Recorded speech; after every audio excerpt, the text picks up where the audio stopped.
I'm Chris Nicol, and I'm here to talk about my new book, Ancient Anchors.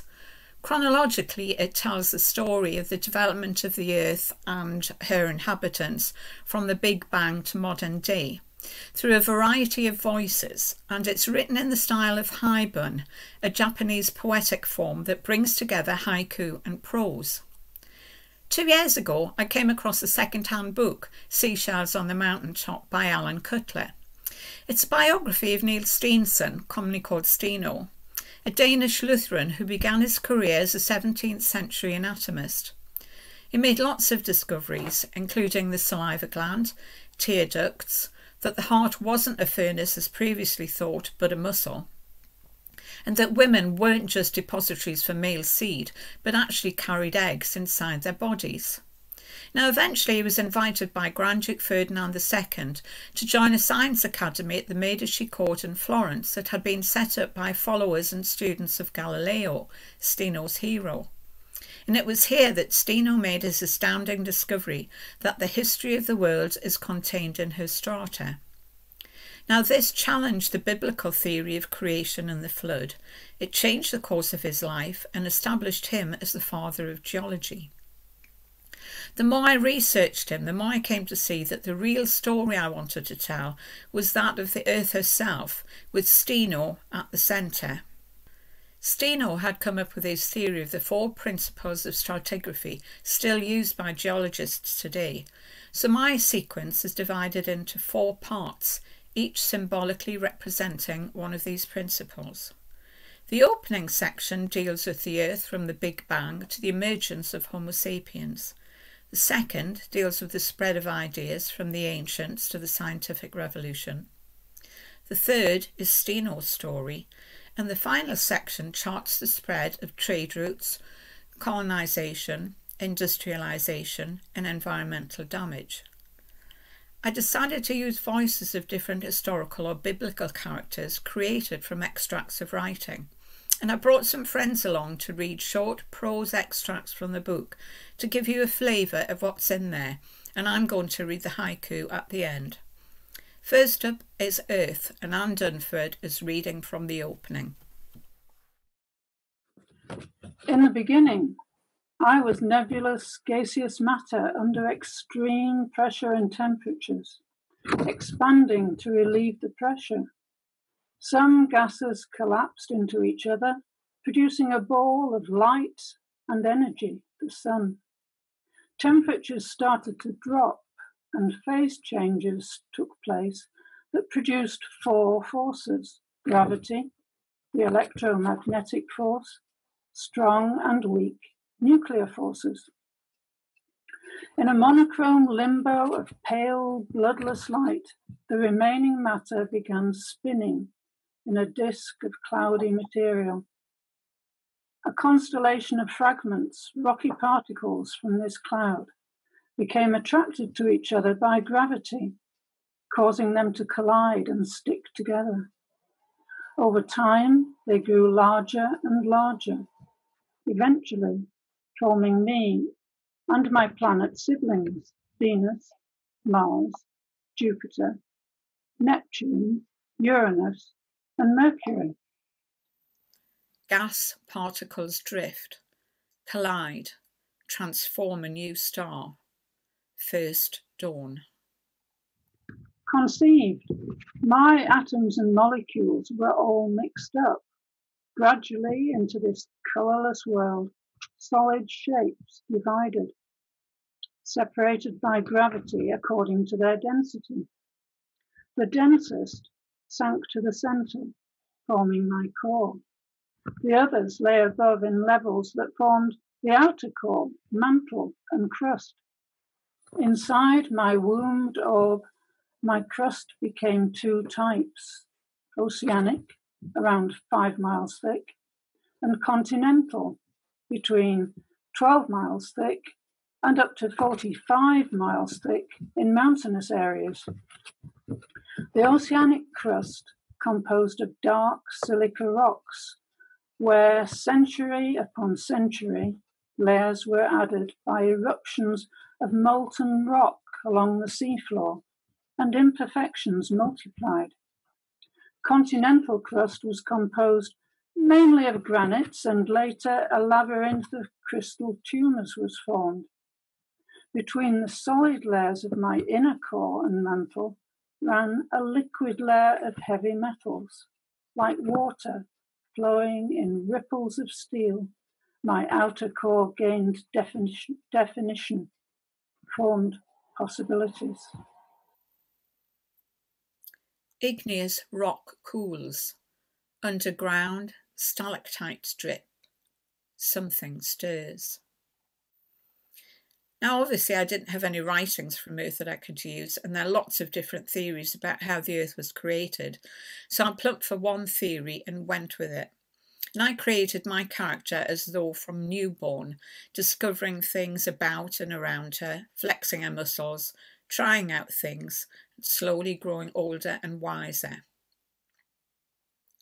The second section was easier to create because a lot of writing from philosophers had survived. And the problem was what to include and what to leave out. I wanted a narrative that chronologically depicted the spread and development of ideas that have influenced us, and to use these to create a discussion from different perspectives and cultures about what the purpose of life is. Here, Robin Reza reads from 13th century Persian poet Rumi, and Dave Groves reads from 16th century Italian diplomat Niccolò Machiavelli. I am devoted to Islam and believe in divine revelations, but practice zikr, ritual prayer, rather than rational analysis of the Quran. The universe and everything in it is an endless flow of light in which God is an eternal presence.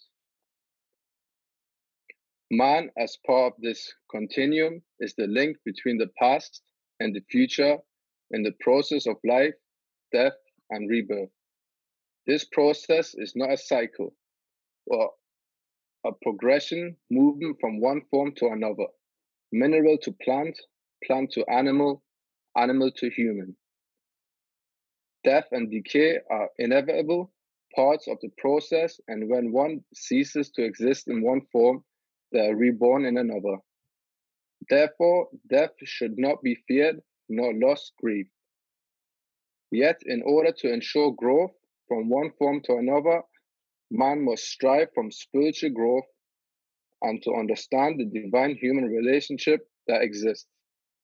This comes from the emotions of love, not reason, and that emotion is enhanced by music, song, and dance.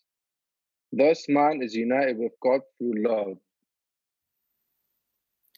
Golden glows sunset, ears of wheat sway in warm breeze, crows peck at a corpse. It is not the glorification of God, but the success of a state or nation that is paramount. Whomever governs the state or nation must strive to secure his or her own glory and the success of the state, the means of which cannot be bound by morality. A ruler is above ordinary men and therefore not bound by Christian morality, which is weak and unsuitable for a strong leader. He must know how to act like a beast, have the ferocity of a lion to frighten those who oppose him, and the cunning of a fox to sniff out plots against him. He must secure the success of the state at all costs, therefore the ends justify the means he employs. However, in certain situations he must be careful not to allow the people to hate him, because that would lead to rebellion. Better to have the people afraid of him and witness harsh punishments for a few in order to achieve social order from which the many will benefit. A ruler, therefore, must be ruthless and cannot be bound by morality. Hungry chicks in nest, hawk's talons, rabbit's back, whiff of blood and gore. Now, as I said, Steno's story is told in the third section of the book, and it covers his early life as a Lutheran, his career and spiritual controversies, his travels, conversion to Catholicism, being appointed as Bishop of Germany, opposition to his reforms, and his eventual death in poverty. Here, David Sumner reads an extract from when Steno makes his most famous discovery whilst dissecting a great white shark. There is great excitement, and I admit to being caught up in it, despite the interruption of my work on a theory of muscle contraction based on the principles of geometry. The monster's head will arrive soon, and I am to have the honor of dissecting it. My hands shake with the responsibility, but I will be steadfast. I pray to God to guide my instruments and the hand that holds them, that we may learn its secrets. I wait at the palace, staggering against the wall of afternoon humidity. Dressed in simple garb, my long black hair tied back, I place instruments in line on the crisp, laundered cloth. All is ready. Murmurs bubble and pop around me, the air charged with anticipation. But my concentration does not falter as the severed head is dragged in and manhandled onto the table before me. I look to my patron, Grand Duke Ferdinand II, who nods. All is still in the room. The shark's head lies on its side on the table, and the crowd wait expectantly. Decay has started nibbling away at the soft tissues, and the stench of rotting flesh is all-pervasive, filling the room. The assembled audience hold perfumed handkerchiefs at their noses, but excitement has blocked my nostrils, and I am eager for my task. I move in close to examine the beast's mouth and hear the crowd inhale. The huge jaws gape, revealing 13 rows of razor-sharp triangular teeth. Here and there are holes in the jaws, where some of the teeth have been removed, and the rows are in a peculiar formation, the purpose of which is unclear to me. I must examine them more closely. As I position the knife, my hair falls forward a little, but I ignore it. I make the first incision, begin the dissection. Large putrid beast, jaws gape, teeth exposed. A new science is born. I can barely contain my excitement. I removed several teeth from the monster's jaws for closer analysis and found them to be identical to the glossopetri discovered on the mountaintops and inside rocks. Glossopetri, or tongue stones, are believed to have magical properties and the ability to counteract toxins of any kind. Many noblemen carry them as amulets, on hand to drop into a glass of poisoned wine to render it harmless, or place against the skin injected with snakebite venom. I have been nurturing my own theory about them, based on the earlier writings of Rondelet and Colonna, whom I met in Paris, which flies in the face of accepted teachings. Further experimentation and excavation of the surrounding hills, called muscle journeys, where many of these glossopetri have been found, will be necessary. And if there is evidence to support my theory, this will be dangerous. I must tread carefully. A common theory is that fossils and shells in rocks have grown in situ, but my observations seem to prove otherwise. I remember Ole Borch, my friend in Paris, conducted experiments that involved dissolving powders in water and then evaporating off the water. The powders sank to the bottom, producing a soft ooze that later solidified. I conjecture that in nature a similar process is possible, whereby seashells or clams could have laid down in watery sediment, and over time the sediment hardened around them, turning them into fossils. Water is key to this process. During natural erosion, soil is washed to the sea. If sand and clay are mixed in water and strongly agitated, as the water vortex slows down, the heavier deposits sink to the bottom first and lie there in layers of sediment.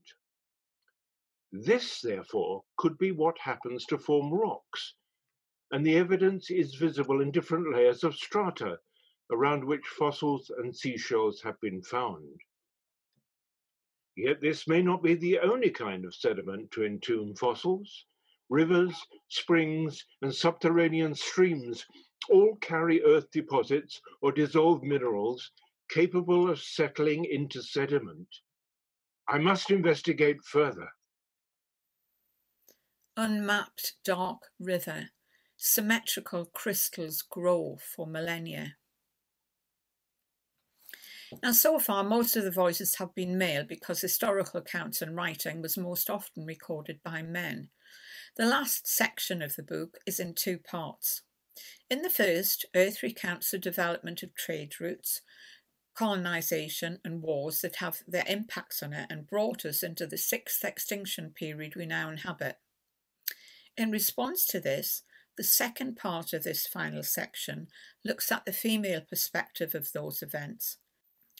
Here, Nathalie Guillaume reads an extract from the writing of French philosopher and feminist Hélène Cixous, followed by Renita Boyle reading from American biologist and environmentalist Rachel Carson, who exposed the damaging use of pesticides. Philosophy, politics, and history are the preserve of men. I'm Hélène Cixous, and I am here to tell you that for her value to be acknowledged, woman must write herself into the landscape. Men are afraid of the Medusa, she, the embodiment of threat, the face that renders them to stone. Raped by Poseidon in Athena's temple, Medusa was doubly betrayed. Given snakes for hair, made ugly to repel lovers by Athena for the desecration of a temple. But you only have to look at the Medusa straight on to see her. And she's not deadly. She's beautiful. And she's laughing. Everything ends with flowers. We must learn to speak the language women speak when there is no one there to correct us. Wouldn't the worst be, isn't the worst in truth, that women aren't castrated, that they have only to stop listening to the sirens, for the sirens were men, for history to change its meaning, and for women to have more influence in the world? Rachel Carson, you've been influential in the world. What are your views? The human race is challenged more than ever before to demonstrate our mastery, not over nature, but of ourselves. Those who contemplate the beauty of the earth find reserves of strength that will endure as long as life lasts. In every outthrust headland, in every curving beach, in every grain of sand, there is a story of the earth. We live in an era dominated by industry, in which the right to make $1 at whatever cost is seldom challenged. The road we have long been traveling is deceptively easy, a smooth superhighway on which we progress with great speed. But at its end lies disaster. How could intelligent beings seek to control a few unwanted insect species by a method of pest control that contaminated the entire environment and brought the threat of disease and death even to their own kind? Nature has introduced us to a great variety into the landscape, but man has displayed a passion for simplifying it. Thus, he undoes the built-in checks and balances by which nature holds the species within bounds. By acquiescing in an act that causes such suffering to a living creature, who among us is not diminished? It is a wholesome and necessary thing for us to turn again to the earth, and in the contemplation of her beauties, to know the sense of wonder and humility. Conifer silhouettes. Dandelion clocks clock the air. Autumn sky burns. Thanks to all my readers, and thank you for watching. My book includes a bibliography of all the references and a glossary of each of the characters I use, and you can find it on Amazon from the link below. I'll leave you with Anne Dunford and let Earth have the last say. My sea levels are rising. Subtropical deserts are expanding. Glaciers, permafrost, and sea ice are retreating. My weather has become more extreme with frequent heat waves, wildfires, droughts, flooding, and heavy snowfalls. Already, crop yields in places are decreasing. Famine is on the increase, and soon populations will have to move from coastal areas because of rising sea levels. But even if sapiens were to alter their ways now in an attempt to tackle these problems, they do not appreciate that greenhouse gases will remain in my atmosphere for a very long time, and their effects will last for thousands of years. The sixth mass extinction has begun. I am afraid. Afraid? Yes, afraid. I'm afraid for myself, certainly, but I'm also afraid for all the life I have sustained for millennia. Despite all our differences, we settled into a fluid, symbiotic relationship that is now unraveling. I hold all the ancient physiological data of every species and event since time began in my strata. I've borne witness to every single change, advancement, extinction, and rebirth that has ever occurred. But I grow weary of watching, weary of sapiens' self-destruction, weary of the emptiness that has swallowed my vitality, snatched at my resilience, and stolen through my defenses. And yet, when I look at sapiens, I see small, physically weak creatures who face up to giants and beat them, who fearlessly launch their bodies into environments they are physically unequipped for, and survive by devising vessels to carry them. They're knocked down time and time again, but never give up. They will sacrifice themselves for people they have never met, will fight for causes they believe in, despite the consequences, often fatal to themselves. They are an enigma to me, and as much as I despise some of their traits, I cannot help but be inspired by them. They have a saying, "Where there is life, there is hope." So I suppose, as long as I am living and breathing, then there is hope. Hope that they will use their impressive brains to avert the disaster that is ahead. Hope that they will find a way to avoid the complete extinction of all species, to adapt like other species to changes in environments, and learn to live in a less consumer-driven way of life, appreciating all I have to offer them. Deep cracks in parched earth, ruined homes lie under water, a breath held